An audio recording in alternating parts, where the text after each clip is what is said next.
Are you aware of this episode in American history? Muslims enslaved millions of Africans and Europeans over the centuries. In the Middle Ages, Catholic orders in Europe collected donations and ransomed captives. In 1625, William Bradford wrote of a pilgrim ship returning to England with dried fish and beaver skins to trade for supplies, when Muslim pirates captured it in the English Channel, took the crew to Morocco and sold them into slavery.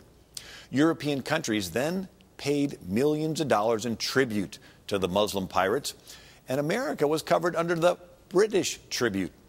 After the revolution, Muslim pirates demanded that the United States pay its own tribute. When pirates captured American ships, Thomas Jefferson met with Tripoli's ambassador in France, asking, "What did we do to offend you?"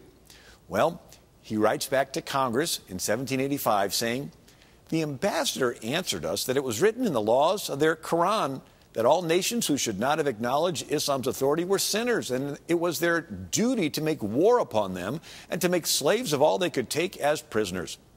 Jefferson arranged for John Paul Jones, the father of the American Navy, to fight the Muslims on the Black Sea for Catherine the Great of Russia. The U.S. was paying nearly 20% of its federal budget to these Muslim Barbary pirates. Then on December 29, 1803, the new 36-gun U.S. frigate Philadelphia ran aground on an uncharted sandbar in the Mediterranean while patrolling off of Morocco's coast. The 307-man crew was imprisoned for 18 months.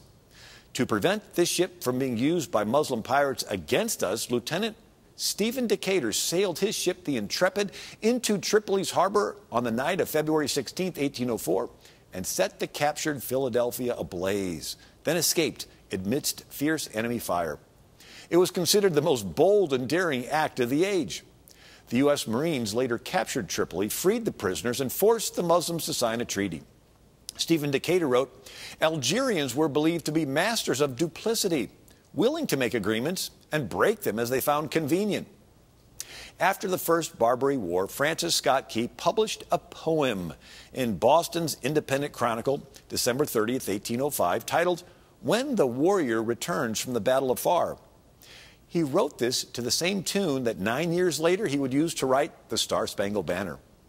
It said, "In conflict resistless each toil they endured, till their foes shrunk dismayed from the war's desolation.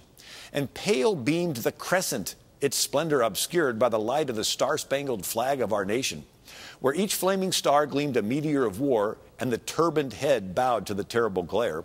Then mixed with the olive the laurel shall wave, and form a bright wreath for the brow of the brave." Well, the Barbary Pirate Wars are referred to in the lines of the U.S. Marine Anthem, "From the halls of Montezuma to the shores of Tripoli." On December 5th, 1815, at the end of the Second Barbary War, President James Madison announced the successful termination of the war, which had been commenced against the United States by the Regency of Algiers. The squadron under Commodore Decatur lost not a moment after its arrival in the Mediterranean in seeking the naval force of the enemy, and succeeded in capturing 2 of his ships. He hastened to the port of Algiers, where peace was promptly yielded to his victorious force. Madison continues, "A sensibility in which you will unite to the happy lot of our country and to the goodness of a superintending providence, to which we are indebted for it." America has a unique history of faith and turning to the Lord in times of crises, and it's important for us to remember these miracles in American history.